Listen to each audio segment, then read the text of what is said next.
এটা হচ্ছে আমার নেগেটিভ টার্মিনাল, এটা হচ্ছে পজিটিভ টার্মিনাল। তো আমরা প্রথমেই একটা মেটাল পাম্প ভার্সন 4 চালিয়ে দেখব এটা কেমন স্পিড।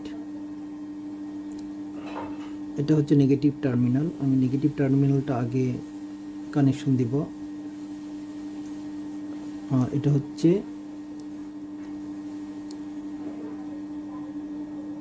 পজিটিভ টার্মিনাল, নেগেটিভটা হাত দিয়ে ধরলাম আর পজিটিভটা এদিকে ধরলাম। দেখুন কি পরিমাণ সাউন্ড।